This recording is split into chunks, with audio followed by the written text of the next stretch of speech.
It will. All right, so we're going to continue plowing through Chapter 6.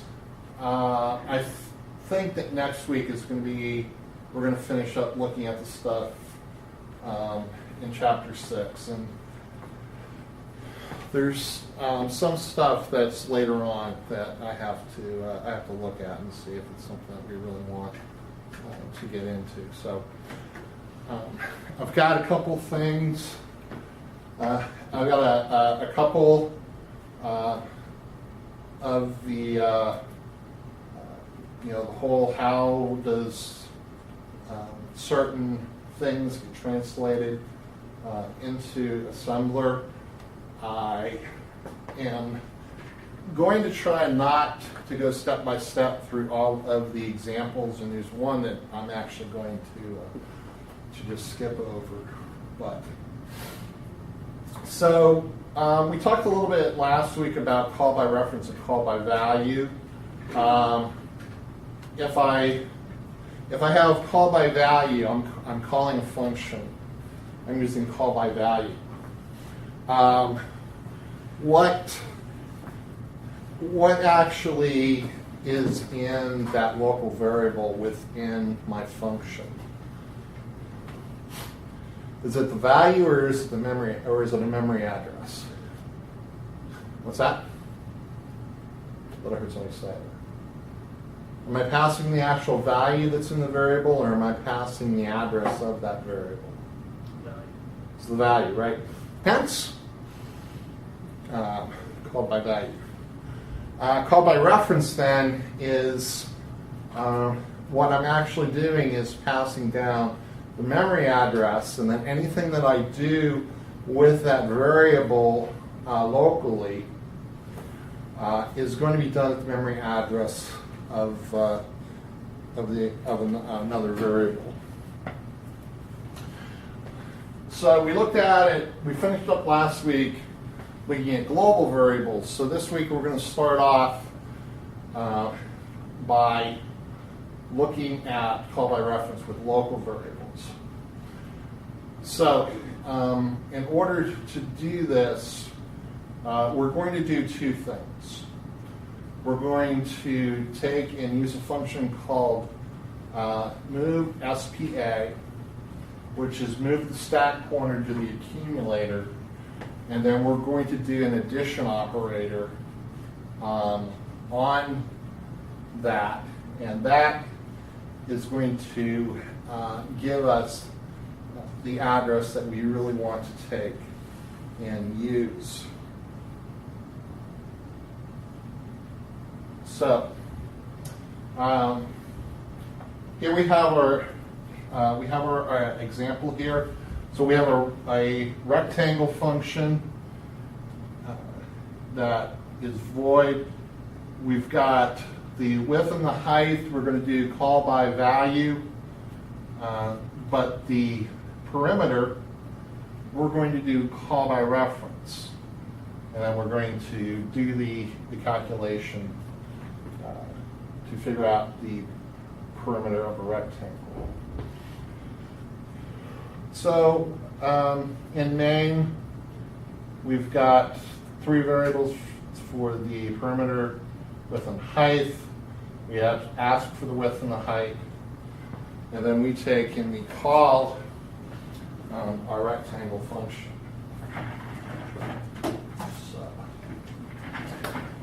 And I should mention that we're starting out on page 72 of the PDF, and we're looking at figure 629.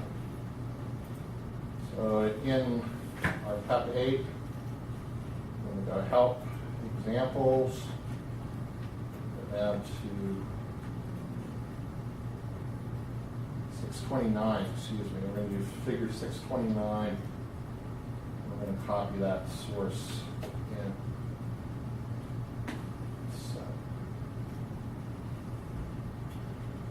So taking a quick look at the assembly, as you can see, again, and this is on page 73. We can see that we've got we've got the allocation of the local variables. You've got it. We're loading W into the accumulator. We're adding H to that. Because we're multiplying by 2, we're going to do an arithmetic shift left, which again, if you do a shift left, you're multiplying by 2. If you do a shift right, you're dividing by 2. And then we take and we store the results back into P, and we return. So next page, this is the main function. So if you notice here, we're getting the inputs, then we start pushing stuff, getting ready to push stuff out onto the stack. So we got our input, we do the, let's just walk through this backward. Let's do this.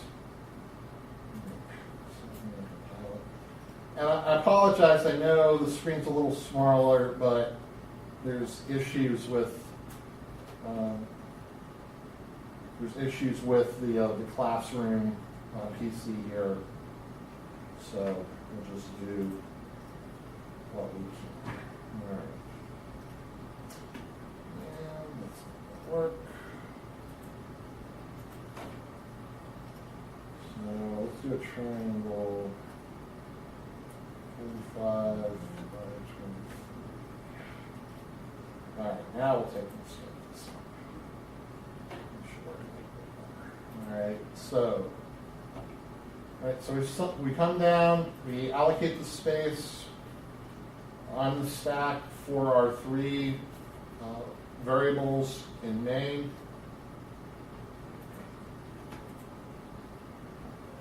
We get the width, we get the height.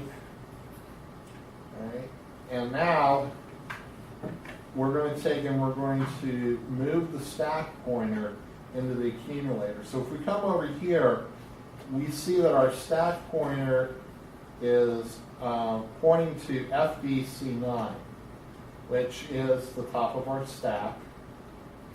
So that goes into the accumulator. And then we're going to add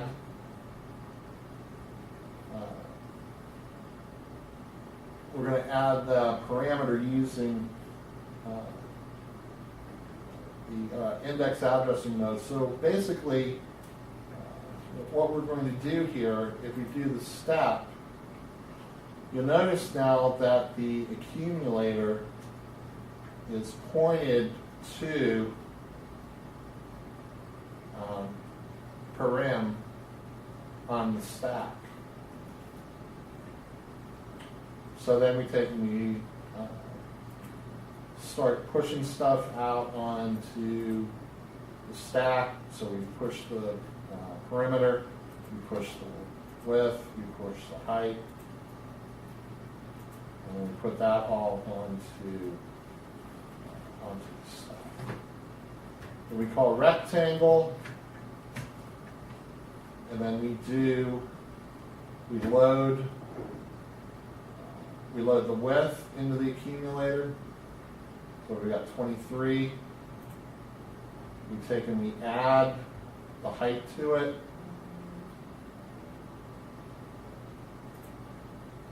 So we come up with 68.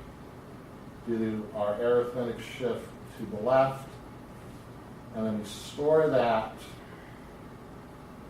to P using the appropriate memory address. So if we do that, you'll notice that the param is set to 136. We come back, we pop stuff off the stack, and we take and we just deallocate, and we're done. So again, it does look, it is still the, we are doing indexing, so instead of dealing with values, we're dealing with memory addresses, so it works pretty much the same way as with global variables, but if you remember, global variables, their space is actually allocated out in RAM, and local variables are put onto the stack. So again, same concept, it's just where the memory addresses are, where they're at, whether they're on the stack or they're out in memory. Okay. All right. Questions? Does everybody understand it? Can you go back to the real quick? No, the C++. Oh, C++.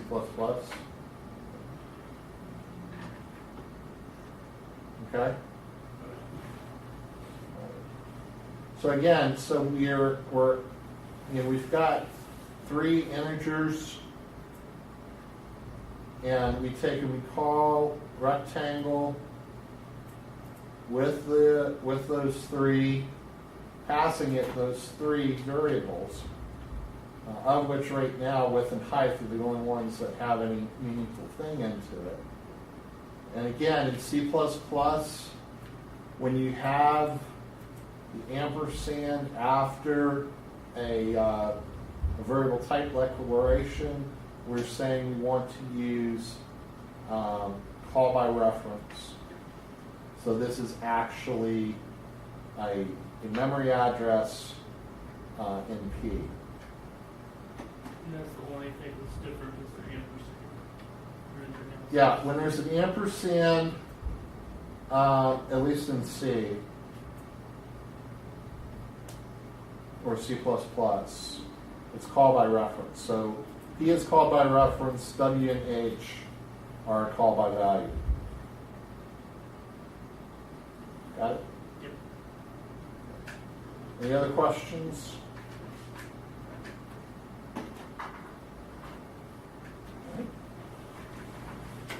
All right, so moving right along.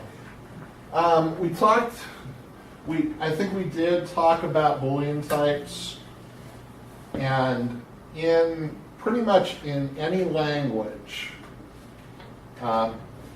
false equates to 0, and normally true equates to 1. There are some languages that as long as the value is greater than 0, that's the same thing as saying that it is true. But for what we're doing, false is 0, true is 1.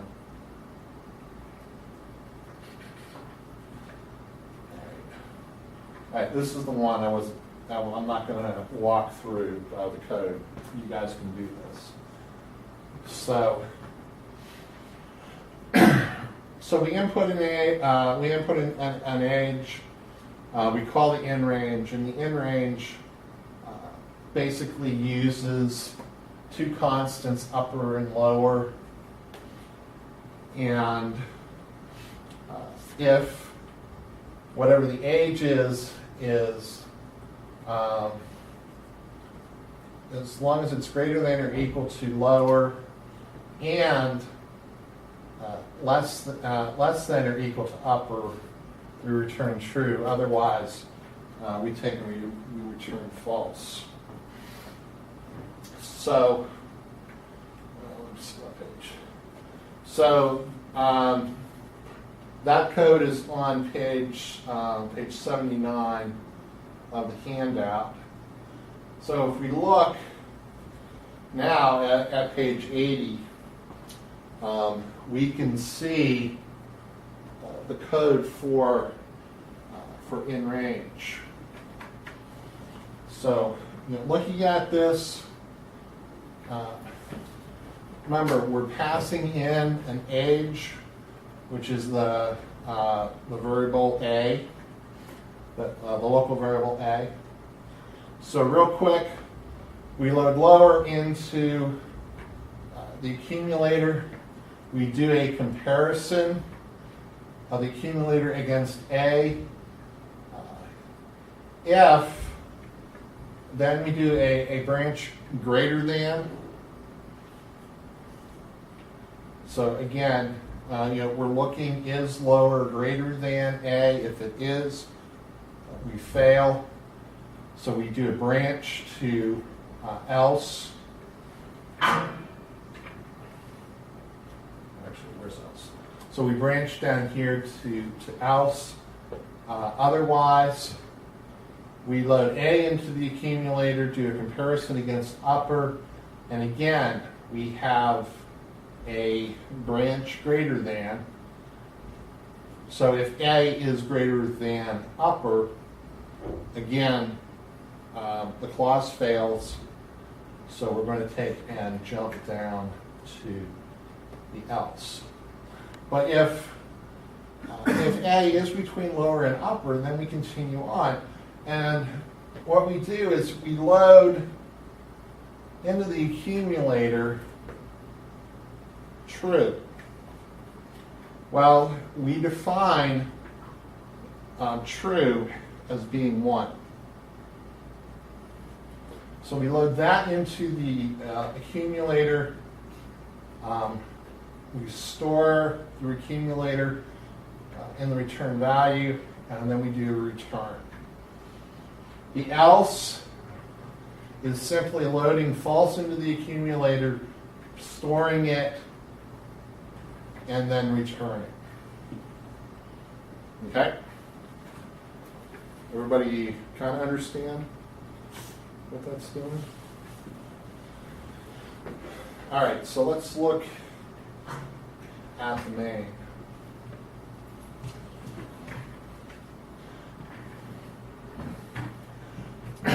So what happens? Well, we're familiar with the setup for this: getting the age, storing it. We're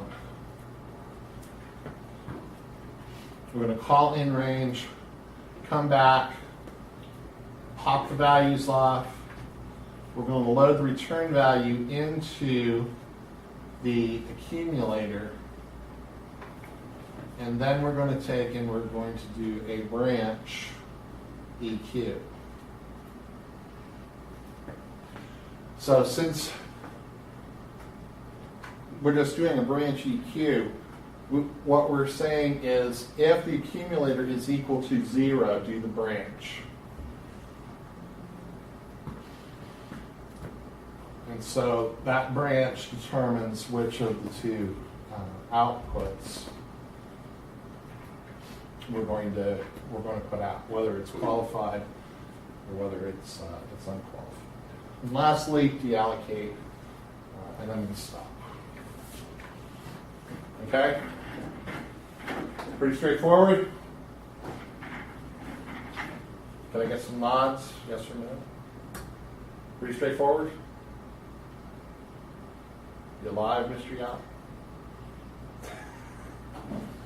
Sorry, it's been a long day for me too. Okay. So this is just a reminder of all of the page 82 is just a reminder of all of the different addressing modes. So you've got the immediate, direct, indirect, all of the things that we have talked about. So pretty much now we've talked about everything from, we've talked about immediate, direct, indirect, stack relative, deferred. So we've covered we've covered all of these. So.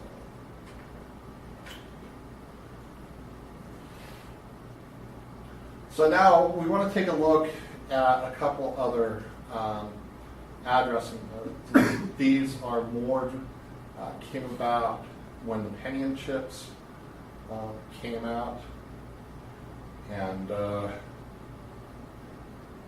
so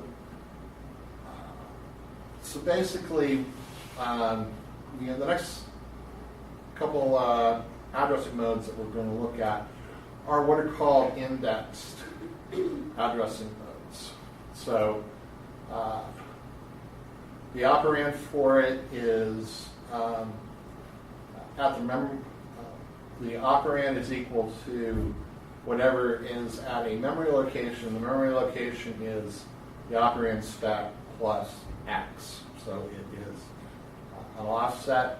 And when we're looking at assembly code, the addressing mode is X. So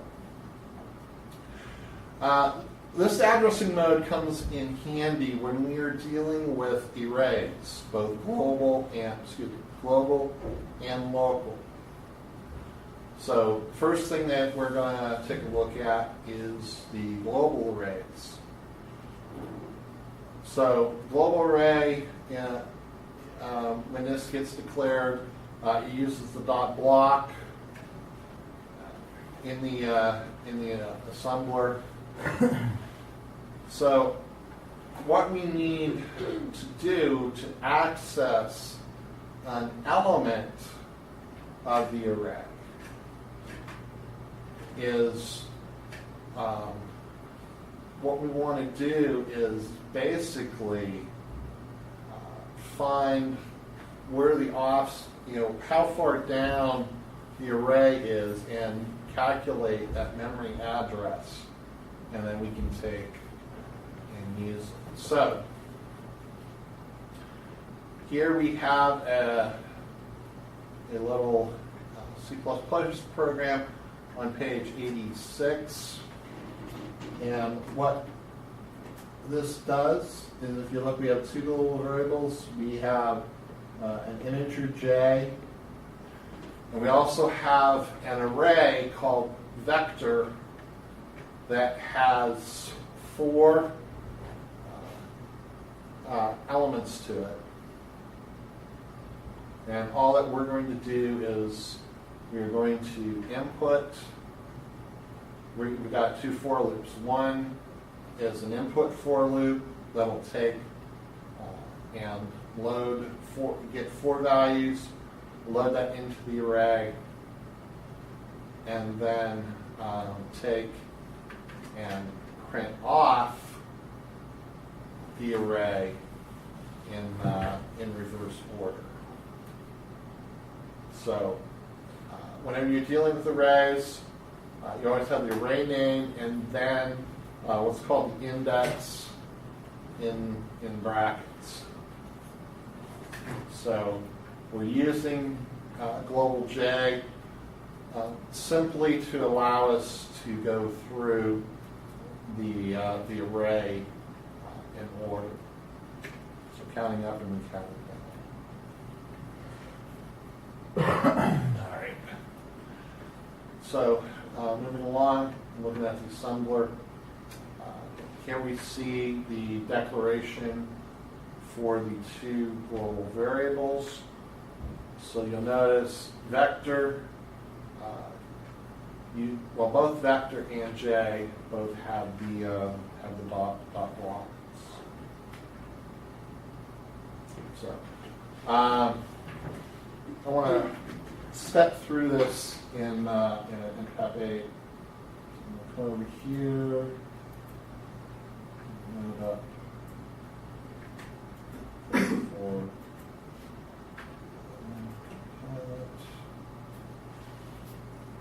All right.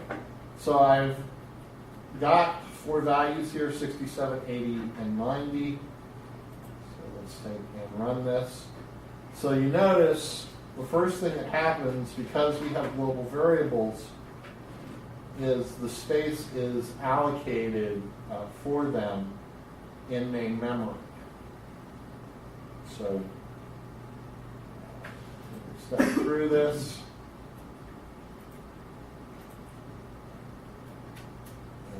take and start, we get our inputs, and we start walking through this. First if, so notice J is being incremented, and we're just, again, we're doing the inputs, and then we're checking. So here we're checking, is J less than or equal to 4? It's still not.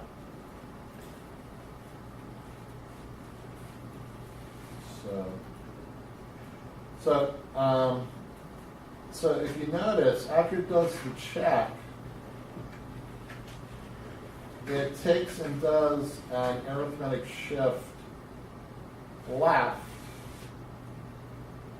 to take an increment basically where the next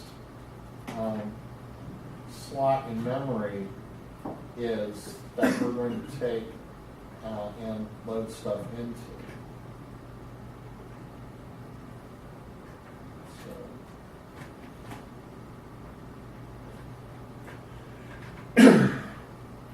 So here again, we're loading X, so we're using the index register, and that gets loaded into the vector array over here.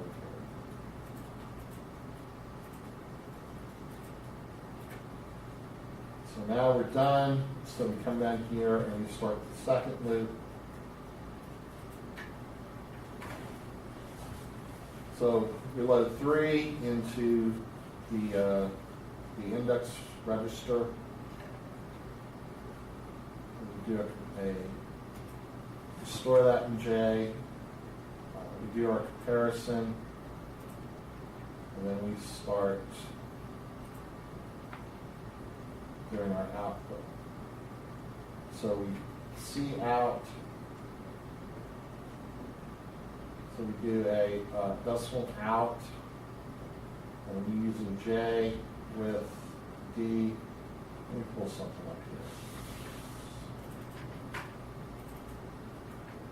don't get quite so confused.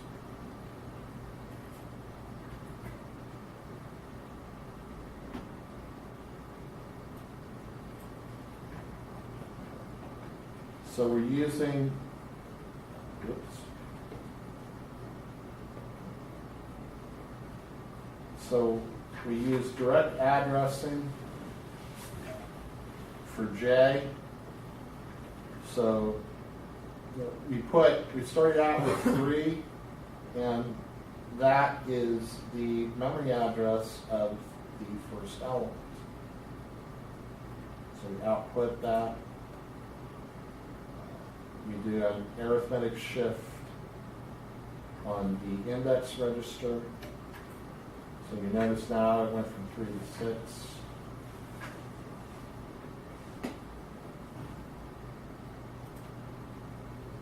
And output the value at that spot.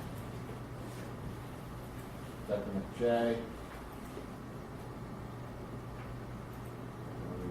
So now we're down to 2.